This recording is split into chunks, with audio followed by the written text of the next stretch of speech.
on, guys? Welcome to another car review. Welcome to a 2016? That's it, 2016 Focus ST. I've got a secret soft spot for these cars and any hot hatchback. I love just the happiness that hot hatches are. I love that they can kind of do every single thing that you want it to do. Don't tell me to shift up. I'm only going 20. But just hot hatches have always just been super cool to me. Just like I said, just their versatility, and they can kind of just... They own every market, I feel. I feel like you can take a hot hatch to the track, you can take it on a 1,000-mile road trip, you can take it to Home Depot. That's kind of the coolest thing about them. So this is Alex, this is his Focus. So Alex, what's all done? Tell me a little bit about your Focus. Well, this is my first car, quite a first car. My parents surprised me with it. That's a good first car. My dad's he's a huge car guy. That helps. So that helps a lot. And first thing I did was a Ford Racing Catback exhaust. Sounds good. It's got a good grumble to it. Oh yeah, it's quiet, there's no drone, but when you get on it, it's pretty loud. That's the best kind of exhaust. Yeah, that's it. Then I put a Mountain air filter, just the air filter with the air box on. And then next thing, I just did some visual stuff, you know, mud flaps and stripes. And then led to a Ford Racing intake snorkel, which that configuration, people will take the airbox lids off because you can hear the, you know, the intake whistle? Yeah, you can hear that more.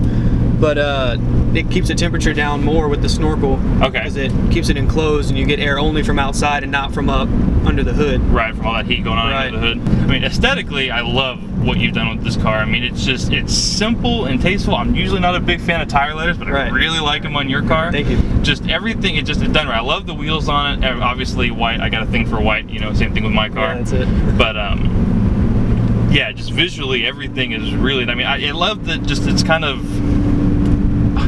I don't want to call it a mundane car, you know, being a Focus, but it doesn't, you know, try and draw too much attention to itself. That's it. But at the same time, it's also a really, really good car, you know. And I said, I love the mud flaps. I love how you kind of accented everything. You know, the Focus, the ST is red. I love how you accented everything else in red, but you didn't put too much red on there. Right. You just put enough red to where it all kind of matches. It looks like it was done 100% on purpose. Yeah, that's it. Because it started as black and white. Everything on the car was black and white. Then I kind of added some red in there and changed it up a little bit. I love it. Red is racy. I dig it.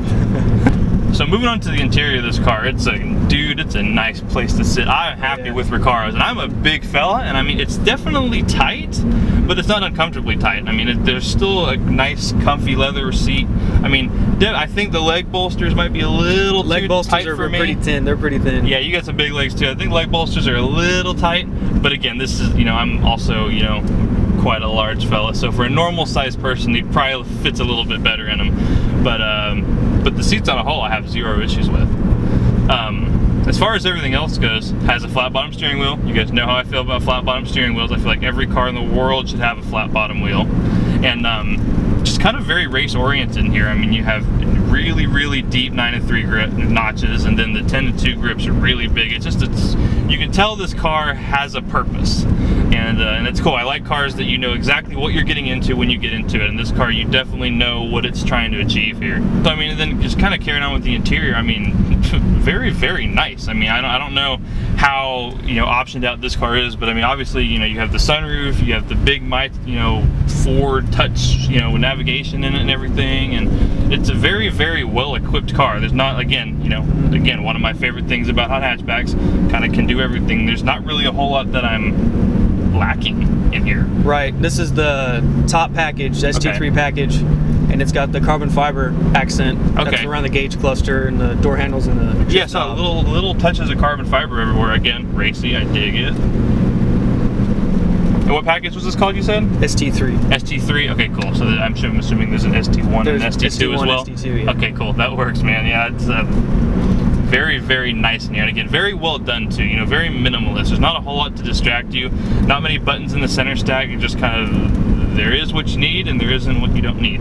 So, good mark on Ford for that one. You get into what this car's party piece is, and man, it's just, what is it? I think it's 2,300 pounds, around there. 3,200 pounds. I think it's something like that, 31, 32. Yeah, 3,200 pounds, and it's just, man, super flickable. And this is stock suspension setup too. You haven't lowered it, no sway bars, anything. Right. And it's just super flat and super just very direct. I mean, there's no play on the steering wheel. You know, there's no boatiness to it. I mean, this is a point and shoot car. I mean, talk about a perfect little track car right out of the box. This is it. I mean, this is, you know, I've got a real short list of cars that, you know, I feel are, you know, quote unquote kind of perfect, and I've never driven one of these before, and this car is very quickly making my list of perfect cars. So yeah, it's, you know, any form of handling really good. I mean, you're not getting big brakes, but again, this car doesn't weigh anything, so the car just shuts right down as soon as you get on the brakes. You know, you were following me, you know, to where we were going to film, and you know, just kind of back on the looks of this car. I mean, it's a good looking rolling car. I mean, it just looks like this little white bullet. Oh yeah. And, you know, it looks real low, real lean. It looks like the whole car that's just designed to just push air around it. And it's just a very, very cool car. Oh yeah, every time I go by a shopping center, I have to look at the window mirrors. I have to watch my car go by. That's awesome. I do it all the time. So no access port yet. We talked about this. We're waiting for warranty to go before access port goes in. That's it. I got that extended warranty, and you know, going into college, I don't want anything to happen. And I have to pay for warranty it. So, life though. Yeah, it gets up and goes stock. You know, it gets up pretty well. Right. You know, there's a thing called being content, and I would be 100% content with this car, man. God, it just corners so stinking flat. How's the torque steer on it? In first gear, you know, people say it's this huge big deal. I don't notice it that much. I really don't. If you let go of the steering wheel, it will do it, but if you're holding on, I don't feel it. But why are you letting go of the steering wheel? Doing a first gear pull. Yeah, I remember, I'm sure they've done a lot of things to make it a lot better. I remember the not older, but current, even just the last generation Speed 3s were really, really bad about it. That was the one that I always complained about. My dad had a 2010 Speed 3, and that thing was a torque steer monster. So let's point it straight and...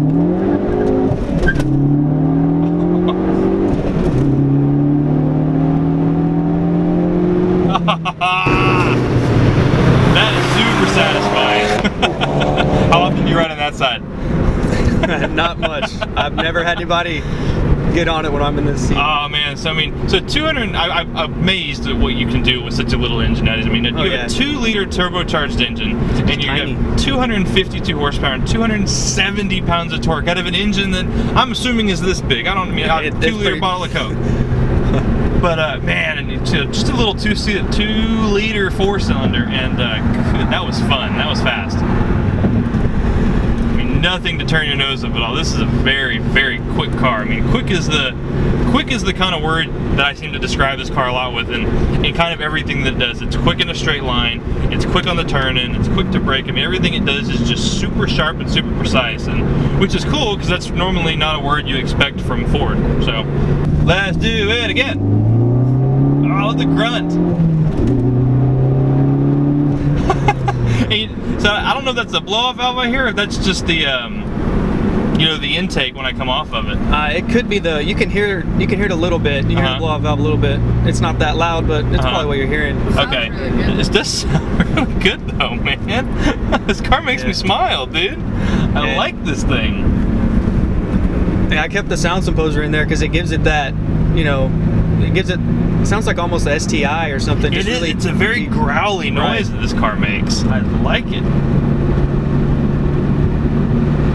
Yeah, there's not many 4-cylinders that actually make a good noise. You know, just a straight 4-cylinder. And this one makes a good noise, man. Let's just roll onto it in third.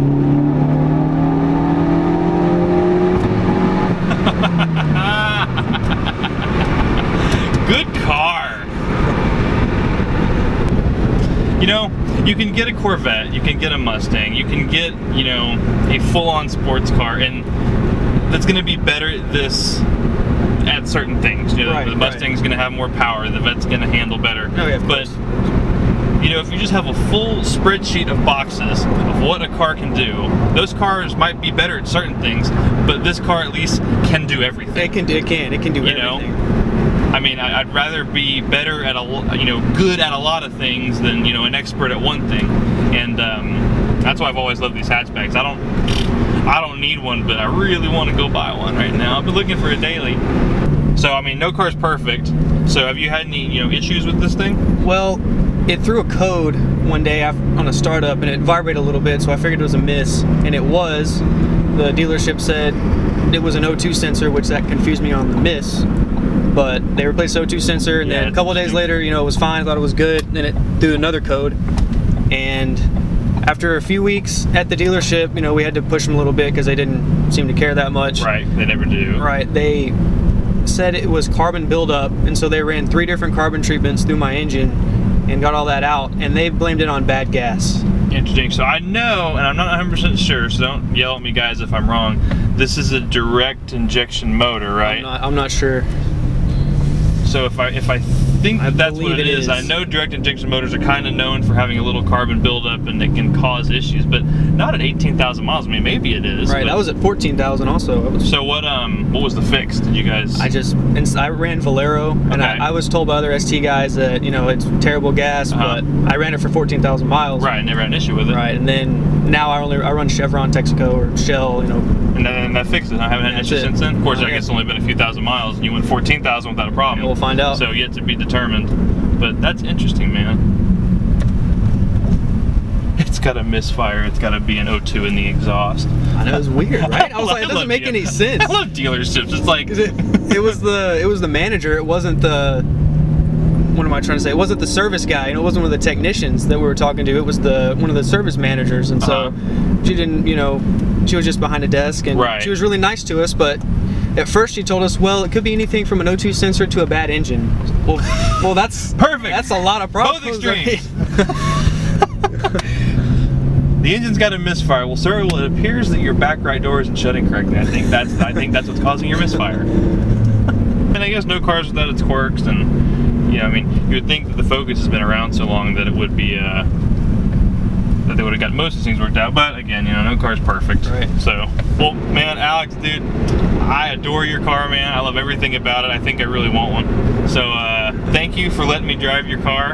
And again, if you guys have any questions about this thing, I'll be in the comments. I'll make sure he's in the comments too. If you guys have any questions for him or me about this car, let me know. I appreciate you guys watching, and we will see you guys next time. Wait, I didn't shake your hand. I shake everybody's hands. Okay, all right, now we're good. Bye.